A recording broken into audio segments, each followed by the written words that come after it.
Please welcome John Thornhill, Innovations Editor for the Financial Times. Well, good afternoon and welcome. Delighted to join you today remotely from London. And I'm even more delighted to be joined by Bob Mumgaard, who is the Chief Executive Officer of Commonwealth Fusion Systems. We're going to be talking about how recent advances in fusion can reframe the outlook for our clean energy future. Bob founded CFS in 2018. He's grown the company to more than 150 employees and raised more than $250 million from some of the world's leading investors. He's responsible for the strategic vision and direction of the company and has had some quite exciting scientific breakthroughs that he wants to talk about shortly. So welcome, Bob. First question really to you is, how on earth did you get interested in this somewhat esoteric field? Yeah, thanks, John. It's great to be here and looking forward to the discussion.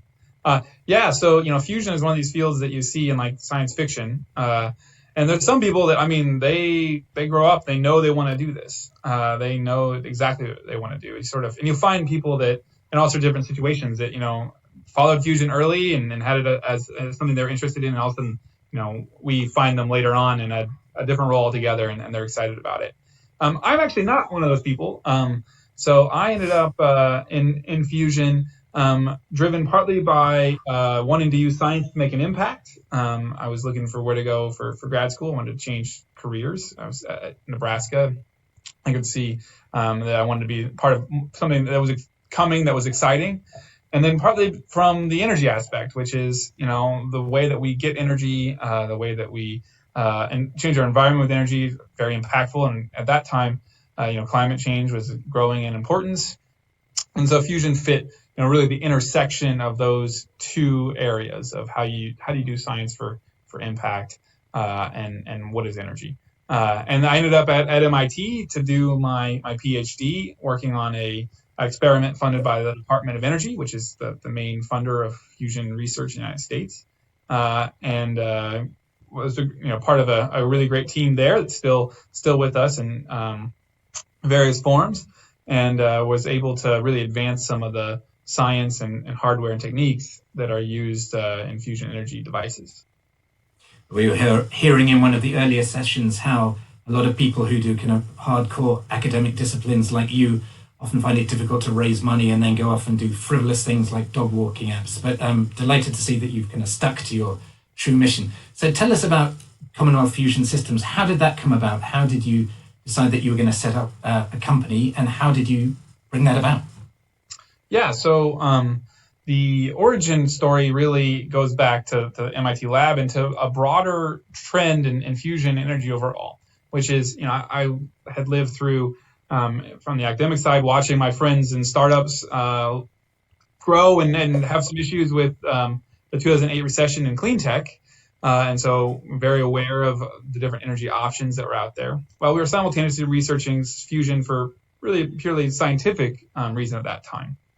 But around 2012, there started to be more companies doing fusion. And that was a unique thing. And so people at MIT, myself included, started to ask questions of where was this field going to go? There was large government projects, a lot of people doing fusion to publish papers. Then you had some startups, and at the same time, climate was becoming more and more important. And you could see that people were starting to think through what the next generation of clean technologies in terms of ventures were going to be.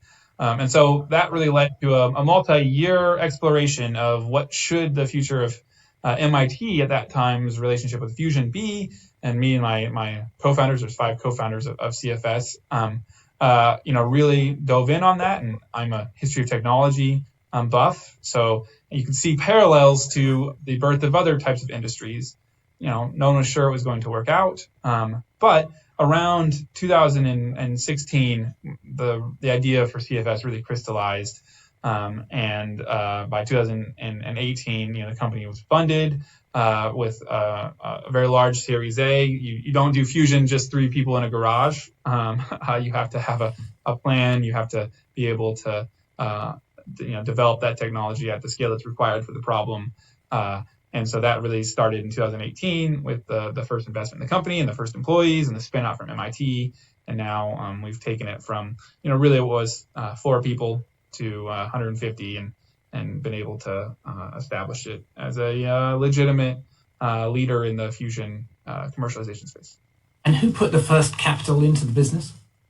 Yeah, so that was an interesting piece of the puzzle. So I would argue that it would be very difficult to build Commonwealth any earlier than we did from a capital standpoint, because capital was not ready yet to really take the types of risks and timelines that are required for something that looks like a fusion company. It was really the beginning of the idea of tough tech, and the engine was right there at the beginning, putting capital in the first round, a convertible note actually as well. Right alongside, though, I think importantly, other people seeing the same trends. So other investors at the very beginning who've stayed with us the whole way include some of the early investors in SpaceX, who could see that model for SpaceX and Tesla and build funds that had longer horizons.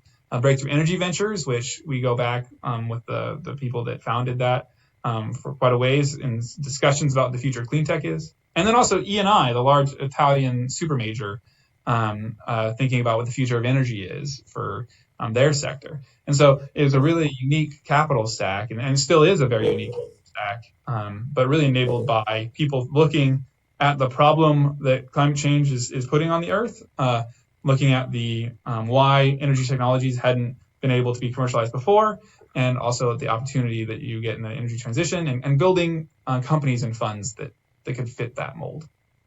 Great. Now, as briefly mentioned earlier, you had quite an interesting breakthrough in September. Can you tell us about that?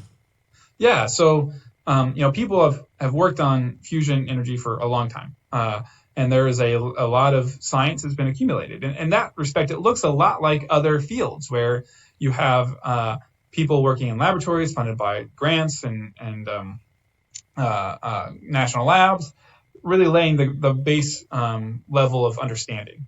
And to what end sometimes is open to interpretation, but that accumulates a whole lot of understanding. And fusion's no different. People had been working on fusion for a very long time, had advanced the science and engineering to the point where you could understand what a fusion power plant was going to look like. You could create the conditions that were pretty close to what is needed, but not quite there in the terms of not yet being able to make a machine that actually made more power, more heat from fusion than it took to heat the fuel, which is the key scientific thing that's not yet been demonstrated. But at the same time, that had suffered from sort of program growth, that in order to build more and more capable experiments, you need bigger and bigger teams, and you need bigger and bigger facilities. And before you know it, you're building the largest construction project in Europe, which is a machine called ITER, which is scientifically well validated and everyone thinks will work, but is quite an undertaking, a really impressive undertaking. And what CFS could see is that, and working with MIT, that you could take a new material that was unrelated from fusion, a new type of superconductor, and you could build a very strong magnet that allowed you to shrink the existing machines. So take all the science that's been developed, and instead of building a big machine, build a small machine, but based on the same premise, and use a new magnet to do that. And that's sort of like a combinatorial thing, which if you think about it like that, there's so many breakthroughs that happen in that combinatorial fashion.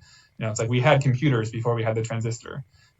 They just took, entire departments of academic universities to build. And what we did in September is we demonstrated that we could build a magnet out of that new material at the level of performance that was required to build a fusion machine that would make net energy to shrink the fusion machines. And so that was something that we had set out to do 3 years earlier.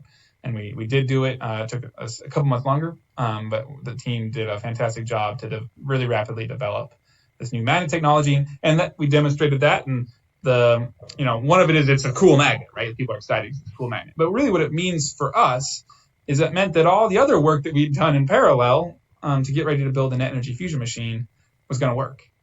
It was the last real piece that we needed to build a machine we call Spark. And so it was an accomplishment both technically and from a breakthrough in magnets, but really enables this next step for fusion that CFS and MIT and our other partners are now embarking on. And some people have been talking about this being a Kitty Hawk moment for the fusion industry. Is that right? Have we now taken off, or not yet? I think it's good that people are excited and everything, and that's great. And more capital and more, frankly, talent in fusion is a really good thing. And what this meant, it allows us to do is to have confidence to go build a fusion machine that will make more power out than in from the core of the machine. And that we think is the really big moment. But this magnet was for people that watch the field or involved in the field was an important thing, because it meant that next step was something that was an option that we just did not have. Mm-hmm. Okay, what is the biggest technological challenge that still confronts you? I mean, heating stuff to 50 million degrees Celsius doesn't sound the easiest thing in the world to do. Yeah, and fusion is this unique energy source, and that it's the most prevalent energy source in the entire universe, right? Like, we know fusion works because that's how the stars work, and that's how the atoms that make up us were all made. And so we know it works, but we've never been able to harness it on Earth. And really the key to being able to do that, the thing that has not yet been done, is to build basically a machine that's a bottle for a star. And there's people 100 million degrees. It's really hot, but it's actually not so difficult to get something that hot. You can actually get every once in a while you read about a teenager in their basement building a fusion machine that makes fusion reactions. And that's a great actual sort of high school project. Not that I'm condoning people making fusion machines, but and so we've been able to get it hot enough. The challenge has been, can you get it insulated well enough so that it doesn't consume an entire power grid to get it hot? And that's what this magnet allows us to do, is to really insulate it really well. And so the plan is to actually build this machine that will reach those conditions in 2025, this machine called Spark. So that'll be a big scientific achievement. And doesn't mean that the whole job is done. We still have to commercialize the pieces around that, make sure it's maintainable, make sure that we know how to make it last for 30 years, and make sure we know how to couple it to turning the heat into electricity, which we've been doing since Edison, but not in exactly the same way. And so there's still those types of challenges, but the idea that you could show up and push a button and make a whole bunch of energy from fusion without using a whole bunch of energy to make it, that is a big achievement that the world has really been looking for, and that's now the step that we are headed towards. Now, you are talking about the Spark plant, and that's in Fort Devens in Massachusetts. I think you've just broken ground on that. How much capital is that going to absorb? How much is it going to cost to bring this to experimental proof? Yeah, that's a great question, I think, and really relevant for the audience here, which is, these tough tech companies, they take capital and they take time. It's hard to impact the physical world without moving around some atoms. And when you move around atoms, it's different than moving bits. And it takes people and effort and money. And so we're building this machine in Devens, which is about an hour west of Boston. And that machine, that's a multi-$100 million machine. So, and if you look at what the cost of a power plant is, power plants are billions of dollars for a multi-100 megawatt sort of power plant, like we build a coal power plant today, or a nuclear power plant, or a gas plant. And so we're within the right realm for the size of the problem. But, a multi-$100 million thing to build is not something that typically a startup can do. And so when we set out to build CFS, we really, from the very beginning, we were clear that this was going to take the capital and take the time, but it was a solution that was at the scale of the problem. And I think, this construction project that is now been kicked off just west of where I am at right now, really is an evidence that not only, can you do that, but we're doing it. And where do you go from there? Once Spark is built and proven, what would then be the next step really to scale this up into a really meaningful contribution? Yeah, so we're at that stage. We're looking further out. So we're thinking Spark will be running in 2025, 2026, that sort of time frame. So this is not a technology that is going to suddenly show up on your doorstep next year, but it is something that people that think about energy, are now interested in thinking about because it's approaching the time scales that they're making decisions. So after Spark, that'll be a really important demonstration because effectively what we'll have a plasma that is the right conditions and a machine that we know how to build, that we've manufactured with receipts for all the parts. We know what it all costs, with the most of the subsystems that are needed for a power plant, with some that are built alongside the machine to decouple it a bit. And so, that collection of things is what we think then is needed to build a commercial machine. And that's a machine we call ARC. And that would be about a 200 to 400 megawatt electric machine. So actually coupled to the grid to put power out onto the grid. And so that machine we hope to construct as soon as possible after. So you're still looking at sometime in the 2030 timeline for this type of a technology. So it's a longer horizon than what people think about for software companies, but it's actually not that dissimilar of a horizon than, say, what it took to build SpaceX or what it took to build Tesla. And going back in time, it's not that dissimilar than what it took to build computing companies and biotech and all the other tough technologies that are now at full scale. And so, question. Sorry, carry on. Oh yeah, I was gonna say. So that sort of puts us in a time scale and a mode that's like, okay, demonstrate it and then get ready to build more of them. And so that'll happen out in the future. Okay, we have a question from the audience already, which is, what made you choose Devens for this plant? Was it the local workforce? Was it the kind of site itself? How did you choose this location? Yeah, so first big search around all the different places you could build this, and also recognizing that the success here was multifaceted. That we needed to be successful in actually building it, meaning it has to be a place that our team wants to be, a place that is close enough for our stakeholders to come and see it. You don't want to build this out in the middle of the desert because no one will be able to. It'll be a significant barrier to adoption, actually. But also at the same time, you want to build it in a place that the community can understand it, interact with it, and gain the social license for a new technology. I think what we've seen over and over again is if you don't factor that in from the beginning, you can actually be hampered not by the technology, not by the finance, but by external factors. And so we did a big search among all those different types of criteria, and really Massachusetts has been an area for clean technology, an area that understands technology. And Boston, of course, is a big hub for that. And I think that Boston's having a really good run right now on hardware-based technologies and attracting talent from around the world here.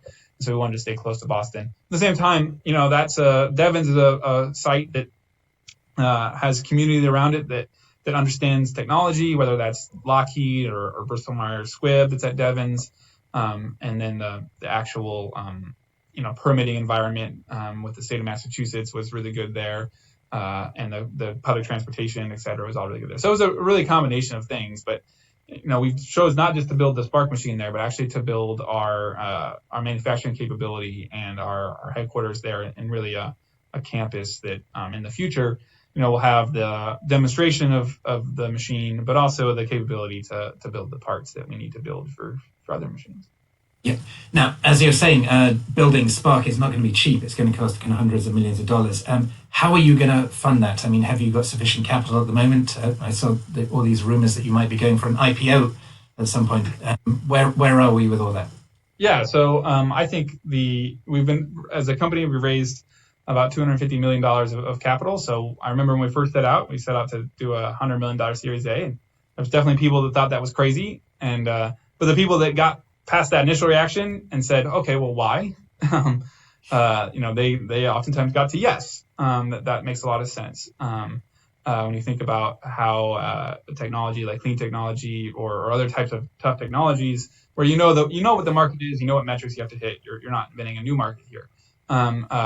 What the risk profile is and time profile. So we were able to raise a significant amount of capital from really high quality investors who knew that we were going to have in front of us the need to raise more capital and build some big things. So the company has actually been executing the same plan since basically 2014, and been executing it pretty much on schedule. So some confidence that we've developed from the stakeholders. And so right now we don't today have all the capital we need to build Spark, but we think we're pretty close. And we hope that in the near future we will, and that'll allow us to really put our head down and deliver on the next stage of the technology development. In terms of where all the capital comes from and IPOs and all of that, it's an interesting time to be in the capital markets. You have, of course, SPACs that are out there doing various things, different ways for people to go public. We're not intending to go public right now. I think that there's some major trade-offs that the world's not ready for that from companies like us. But there's a lot more options, and I think that's a testament to the types of companies that are coming out of places like the Engine and other venture funds that are backing them, but also the realization that the financial private investors and public markets have seen around energy transition, around some of these other big or really knotty challenges. And I mean, just looking at Moderna is an interesting case study and how big problems can be solved by companies that had their head down working on new technologies. As we were hearing in some of the earlier sessions, I mean, it is a great time to raise money at the moment. And there's this saying in the markets, isn't there, when the ducks are quacking, then you should feed them. So, I mean, is it tempting really to go into the market now? I mean, it would make a very big difference having that capital to accelerate your development plans. It's a multifaceted thing where, in many ways, if you think about where capital is coming from, the institutional capital moving into clean technology, which we're seeing more and more of, means that there's options to do private raises that look in some cases even better than a public raise. And we're seeing big companies be built in the private markets that go longer and have access to the capital they need. And so it's the fact that there are options from a sort of tough tech entrepreneur standpoint. I think that's the most surprising thing if I run back my thinking personally over the last 4 years, is the amount of options that people have today in these really difficult types of problems is much bigger than they had before. And that's a whole ecosystem effect. I remember first thinking about doing CFS. One of the big questions was, were you going to be able to get enough capital to do this, and where was that going to come from? And now that's not a question nearly at the same level because of the way that both the public and private and all the options have evolved. I would love to see your pitch deck, because in a sense, when you're kind of pitching to these investors, you must be saying to them, either we're going to invent or discover the Holy Grail, or we're going to waste hundreds of millions of dollars. So are your investors kind of comfortable with that kind of binary outcome?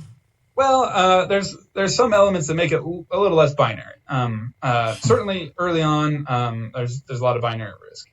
But by developing technologies that are not just the fusion technology, for instance, the fusion is based on this large breakthrough in high field magnets. Well, that has other applications. So, those applications maybe aren't as big a total market as the energy market, but very few things are. But they're big enough in their own right to warrant a good technology company to build them. And so, I think this is a key thing too for founders of companies, is when you build a company that can effectively develop technology that is new and novel, there's all sorts of different ramps that you can take, and really knowing which ones are good ones and which ones are bad ones, and also just collecting all of them is a big strategy when you think about the total risk profile.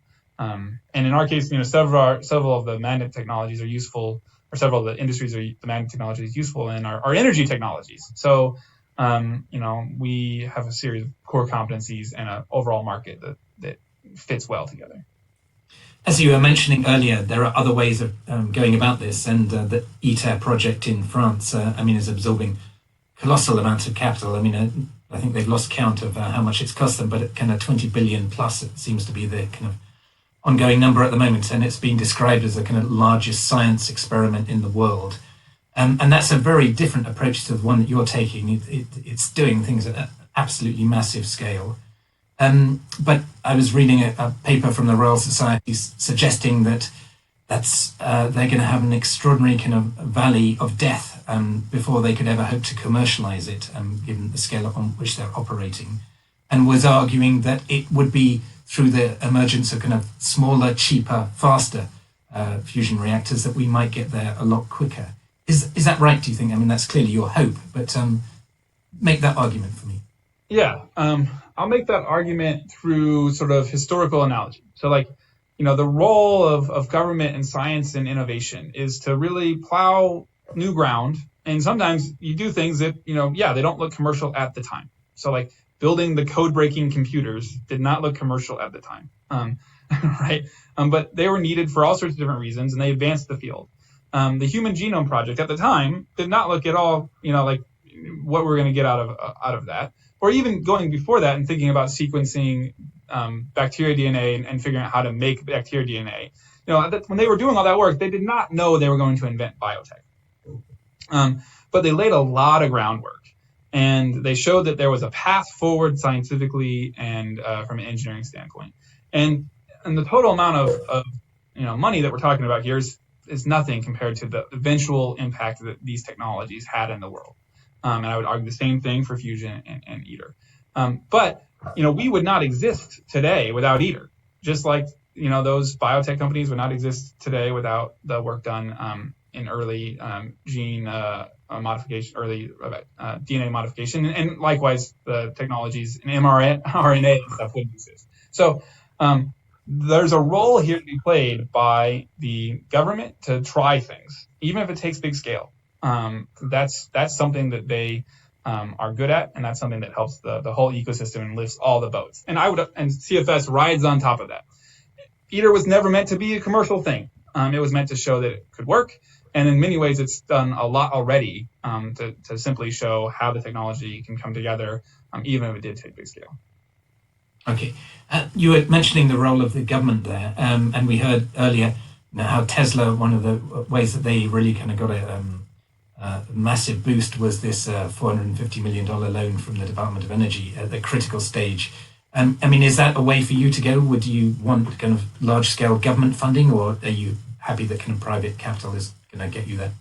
Yeah, it's always comes with a trade-off. And I was actually just talking to one of the early investors in Tesla, and we were discussing, how different the ecosystem is today compared to then. It was hard to raise money for Tesla, and the government was really a lifeline on those types of loans. And you think man, if the government had a couple more of those loans, or if you had a couple more investors who were willing to go in on something that looked like Tesla 10 years ago, how much further we could be as a society and in decarbonization.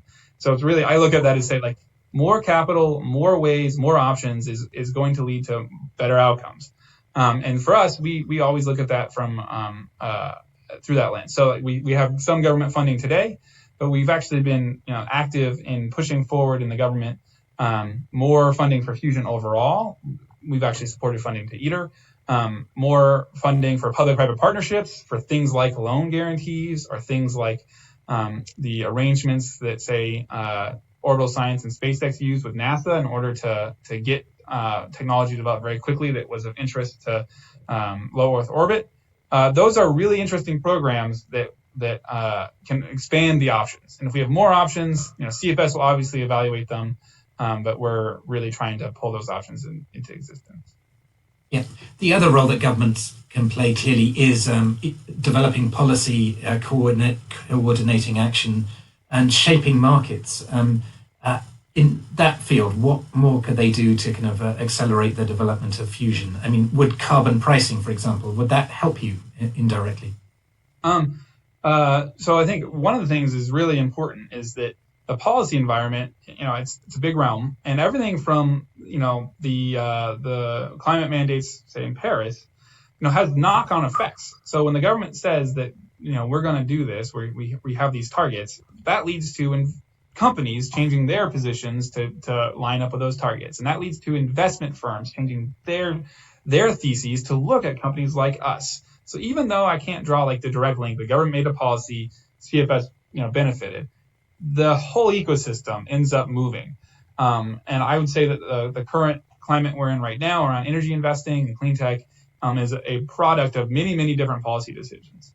The policy decisions that are most effective, of course, are things that level playing fields and promote the things we want while not promoting things we don't from a society standpoint. So like, a carbon tax makes a lot of sense. Like, we know that carbon's a problem.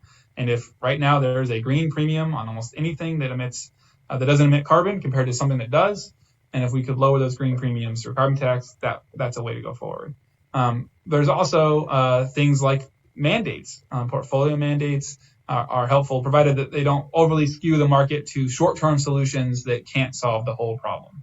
And that's really the area where the different types of NGOs who study this, who publish on it, that policy think tank and environment, I think is actually moving more and more into a broader set of recommendations for different policy interventions. And from a fusion standpoint, what we are is we're a dispatchable source of high quality heat with no emissions, and that is a widely useful thing, not just electricity, but for other applications and desalinization or sustainable fuel development. Lots of different applications for this technology, and so we're encouraging all of those things and hope to see them.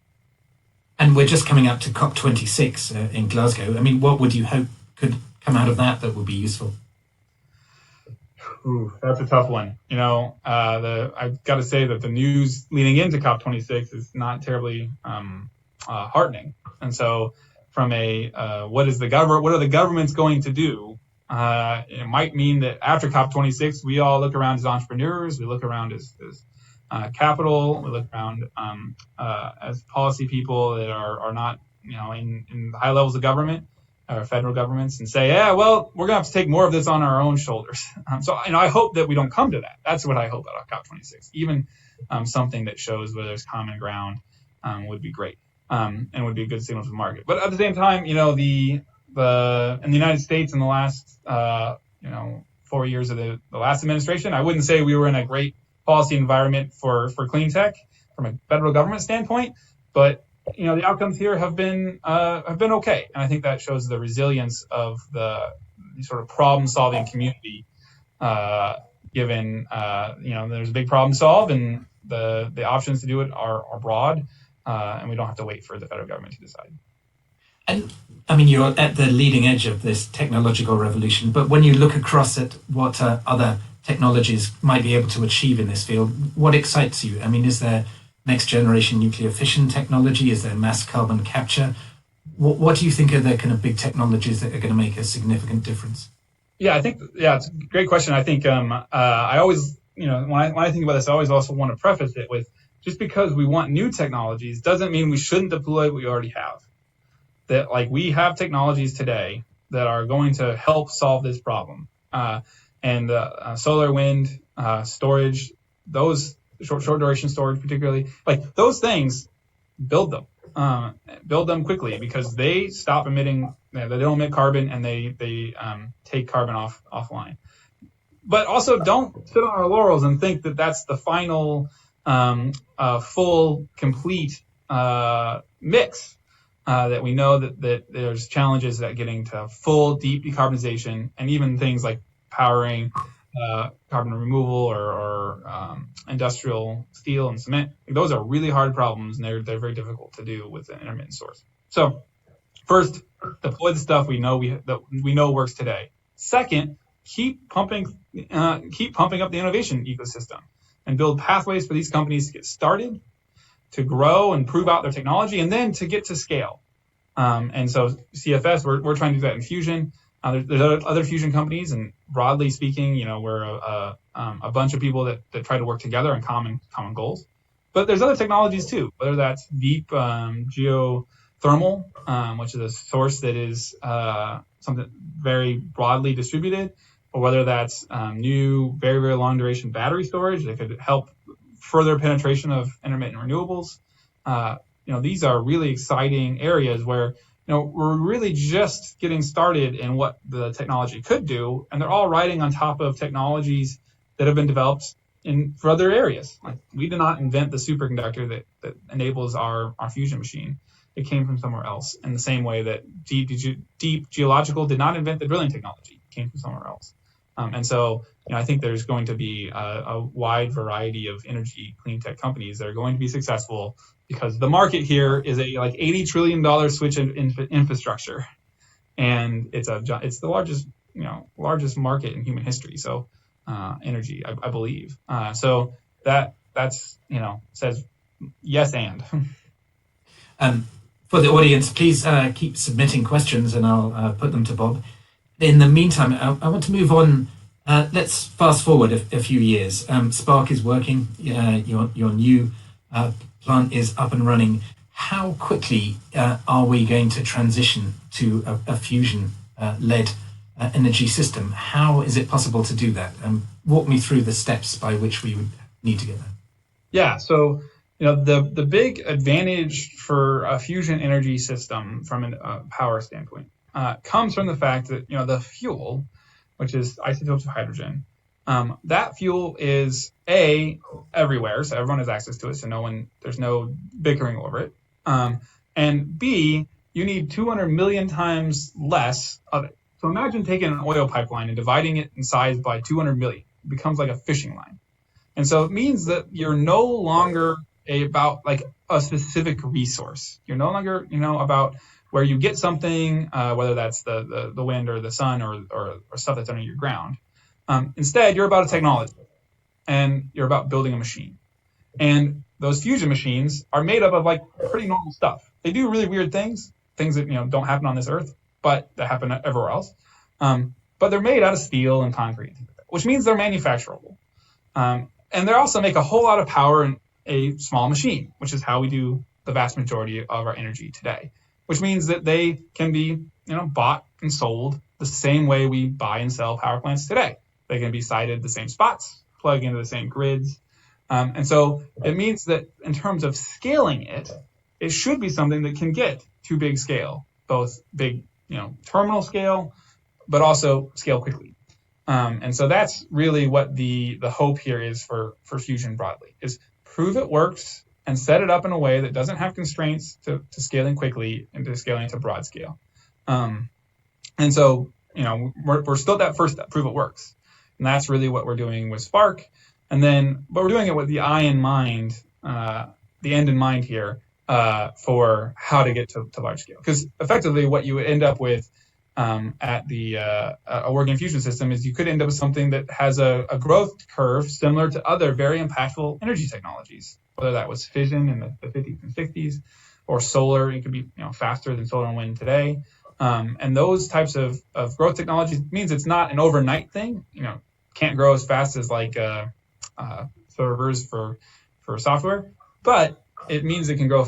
It looks like fast enough to be able to make a big impact on the energy transition. And in the end, what you end up with is we think of it as imagine if you took a coal plant and you put a fusion boiler there instead of the coal. Well, you reuse a whole bunch of the rest of the system, the transformers, the switches, the turbine, but you have a different source of heat. And what does that do? How does that actually impact people's lives? Well, one, people that turn their lights on, their lights still turn on, and they turn on when they want them. It's a big deal. A lot of the world can't even bank on that right now. And two, the people that live near that plant, their skies are bluer. They have less particulates. There's less stuff being dug up somewhere, mountains being removed, all that, and they still have a energy source that employs people and has an industry behind it. So, in that sense, it's taking things that the world needs now and making them better. Even though it sounds so sci-fi to think of a fusion machine. Give us a sense of scale. Take the US market.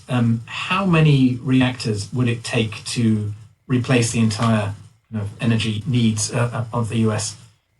Yeah, that's somewhere I gotta think about it. The entirety is probably somewhere 3,000 or something reactors. It's in the single digit thousands. And what would that cost?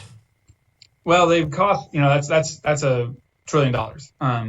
That's what it will cost. No matter what you do, that's one of the crazy things about the energy transition.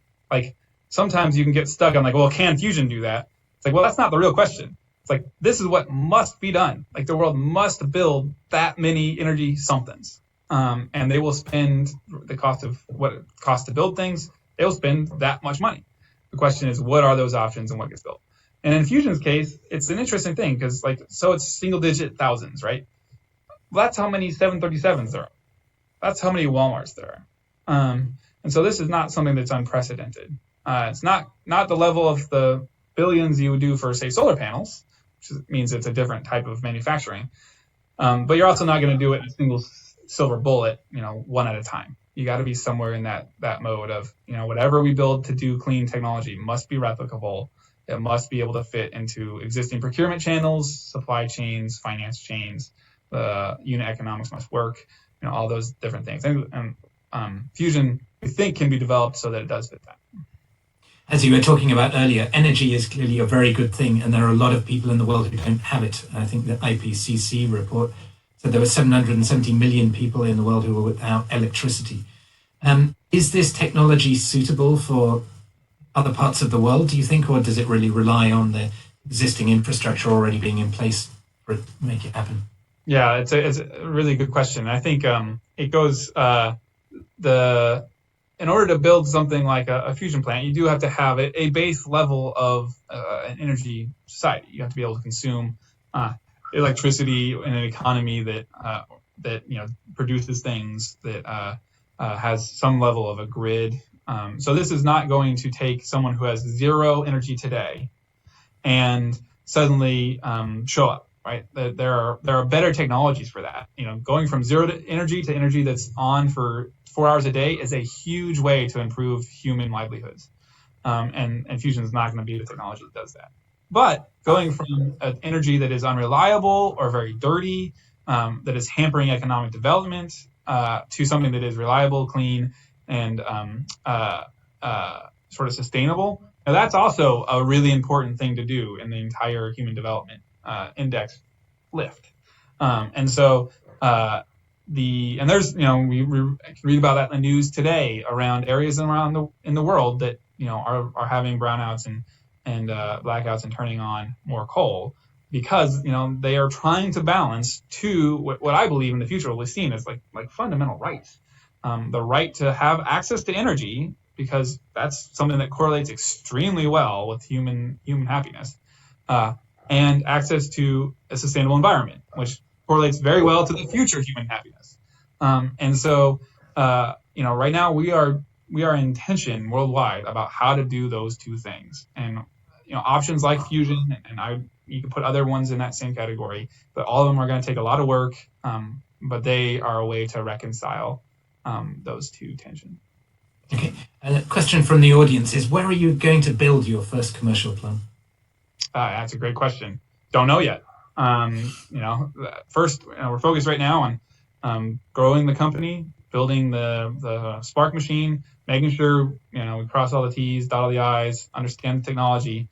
There's all sorts of different ways that technologies fail to make it to commercialization, and bad execution is one of them. So we want to avoid that one. And so we're focused on that right now. But in the next couple of years, we'll start to think about where in the world would make sense, and not just us, but also what are the partners, what are the structures, how does that all work to be able to build one of these in a way that means that we can build more of them. That's a really fascinating question. Tell me more about that. I mean, are you going to license the technology once you've proven it works on a commercial scale? Or to what extent are you going to be building these plants yourselves? Don't know yet. I think the options are there's all sorts of different ways that people develop technologies. We don't think that necessarily a pure license model is the one that's going to be most successful to get the technology into the world. There's going to need to be strong involvement from technology creators and developers, and there's going to be a feedback loop that needs to be there to make the technology better. So in terms of getting some operating experience and feeding that back into the product.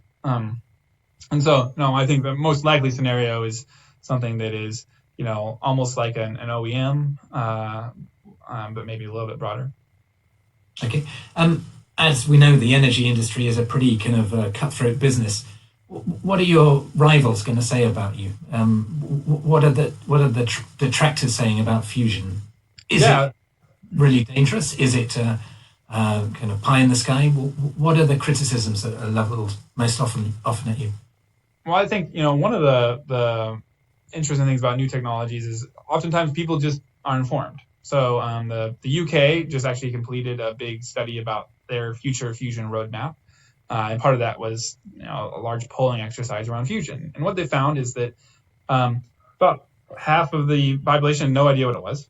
And the half that knew what it was, everyone was generally either neutral or positive about it. And the more they learned, the more positive they would be. So from a acceptance standpoint, it means we get a blank slate here, and it's really the onus is on the companies, the academic community, and others to make the case that why fusion should be adopted.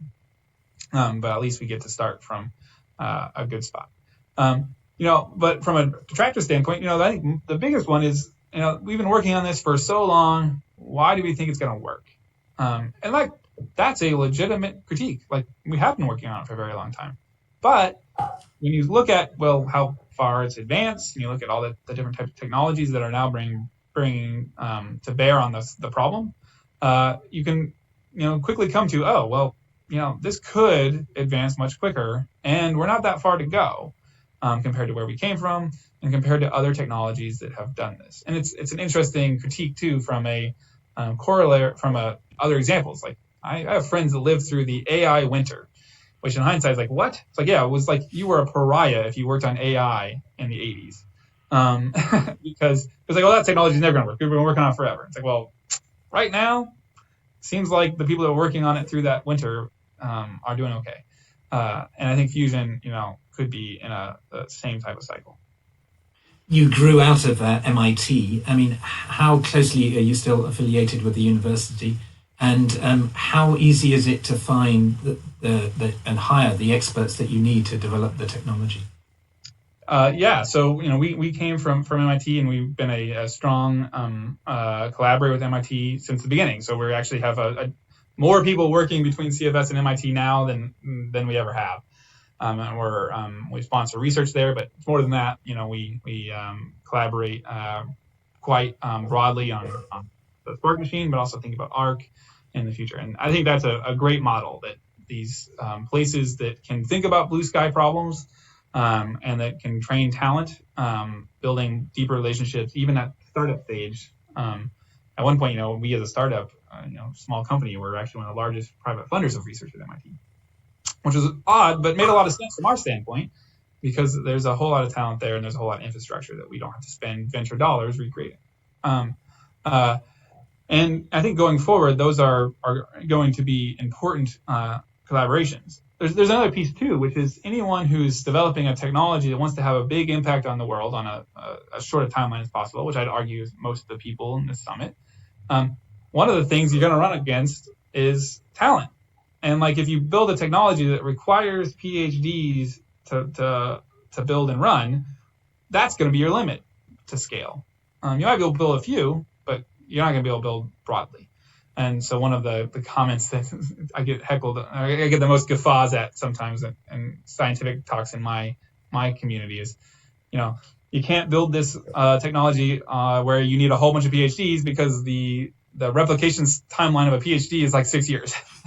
and that becomes your limit. But it means, though, that there are other areas of people that know how to do things that are related. So when we built CFS, we've been building it very intentionally to have people that are deep experts in fusion from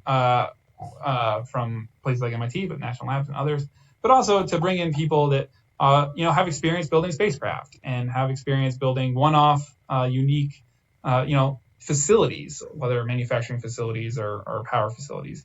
And by putting them all together, that is going to become the mixture that we think the industry will most likely need to have, and creates its own challenges in terms of different groups of people and different ways to do things. But it's, I think, one of the fun parts of striking out to do something new.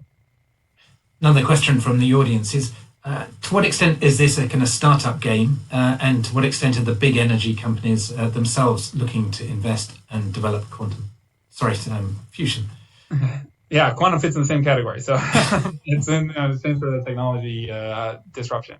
So I think the level and speed that the startups can innovate, particularly if they can get access to the resources, capital, people, infrastructure, can be something that the larger companies have problems recreating. So there's obviously a partnership opportunity too, because the large companies have the large, oil and gas energy companies. They have access to scale, they have access to markets, capital. They know how to build things. Like, you walk through an oil and gas field, and you're like, oh, these people know how to build things. And anything that we do that's going to change the world in energy or many other areas is going to need people to know how to build things.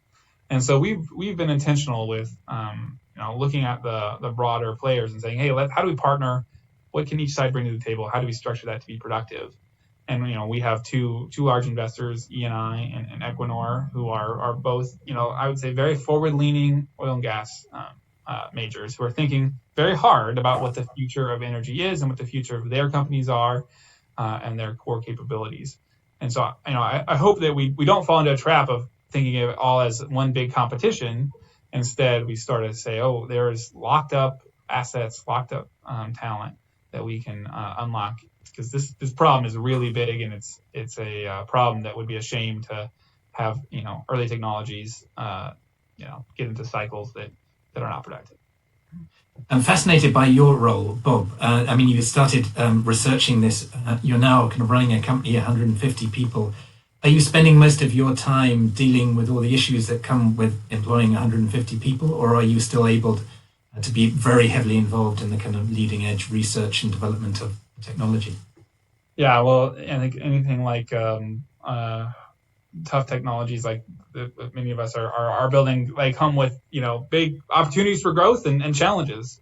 So for me, I've had to step back from some of the things that I really enjoy doing in terms of technology and focus on learn how to do things I never thought I'd need to do, fundraising and some of the. And how did you learn about that? Yeah, I think one of the big advantages of places like Boston, but there's other hubs, is there's so many people around that have been there, they've done it, and get a beer. COVID actually, I think we'll see what what lockdown did to the entrepreneur ecosystem in a couple of years. Really lessons learned, passing those on, bringing in talent that constantly firing myself from jobs so I can find people that are better than me at doing them. And I think the ecosystem has produced a lot of those people.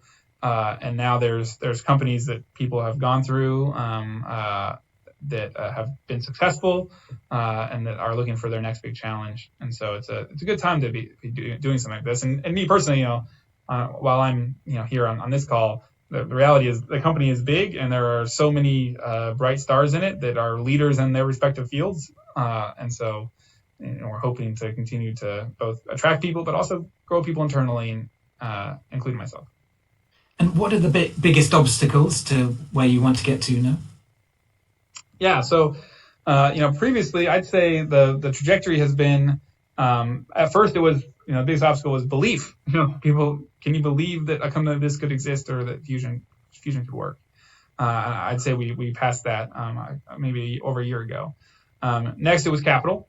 Does a company like this make capital sense? Is there going to be enough money out there? I think that one is well in hand. And so now we're in a phase where we've executed well, but we're going to have to execute very, very well in this next phase. And so the types of things that keep me up at night are not things that you would read about in comic books about fusion. They are things like adding people to the team, making sure that we get the right suppliers, making sure that the concrete gets poured in the right spots. Those types of mundane problems that really that's the phase that we're going to be in for the next couple of years. And it's exciting, but it's also a bit daunting. And it's also, you realize, why it's called tough tech, that if it was all just about the tech, you could go much faster. But there's some tough things here that have nothing to do with tech. And they are like how to write a contract to get people to put up structural steel. And as you're saying, I mean, it is tough doing tough tech, but at least there is a kind of a universe of people who understand what you're doing and sympathize with the route that you're on. But you're getting now to a scale where you're going to have to explain yourself to kind of mainstream institutional investors. If you ever went public, you'd have to talk to analysts and the public and the press and everyone else. How do you make that transition? How do you kind of develop and plug into the kind of broader public discussion about what needs to be done in these energy needs? Yeah, we from the very beginning of the company had this role and concept we called building the runway. It's like, okay, we're building an airplane, but someone's got to go out and build the runway, so that when we start rolling, we have enough space to take off. And so that's been intentional from the beginning. That was a lesson learned in other technologies previously. And so it's things like, engaging with the NGO community, engaging with the public. We spend a lot of time briefing institutional investors, not because we're asking for money, but because someday, we might be able to ask for money from those types of people. And so getting all that lined up and being intentional about it from the very beginning, and recognizing the gaps that exist out there that aren't just technical gaps, but are these gaps in the broader ecosystem for adoption of new technologies, is something that we've taken seriously. We have a C-level role, Jennifer Ganton, who's great at it, who is a chief movement builder. It's like, if you're anything you do here, if you want to have the impact you're going to be creating effectively a movement.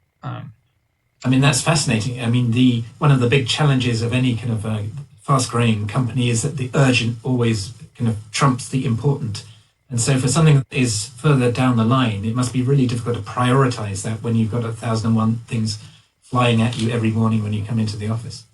Yeah. And I think, we've been fortunate enough to have had the time to incubate at MIT, to really think through these problems and to watch people grapple with them that came before us and bring them in and really, be critical of our assumptions, and try to learn that. And then, build structures that, that take that intentionality and actually try to push it down into the organization. Obviously we're still a very chaotic organization, and no organization is ever going to be perfect, but it's been, I think one of the most fulfilling things for me personally to do that. Right. I think we're almost out of time. So I want to come on to the kind of last big question. What advice do you have to give to all the kind of tough tech founders on this call? What have been the toughest things for you to deal with, and how have you come through those? And what would you do differently when you started knowing what you know now? Yeah.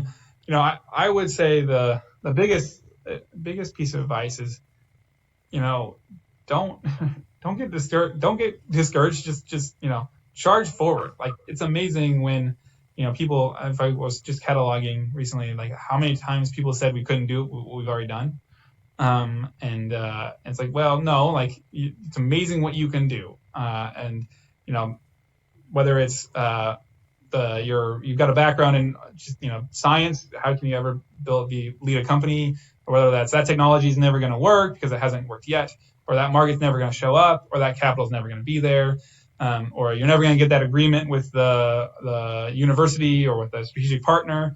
No, the history here is that you just be tenacious about it, and it might take longer than you think.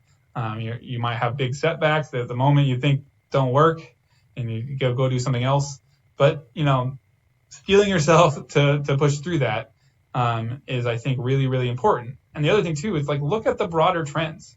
We spent a lot of time early on saying, like, look, this doesn't make sense to everybody right now, but here are the underlying trends. The world is going to decarbonize. Like, it's going to have to. Like, so let's not worry about what's going to happen in the next 6 months. Let's look 6 years out, and where can we be when that happens, and can we be there before other people? So these big trends, I think this summit is actually a manifestation of a bigger trend. I think the investment climate around sustainability is a manifestation of a bigger trend.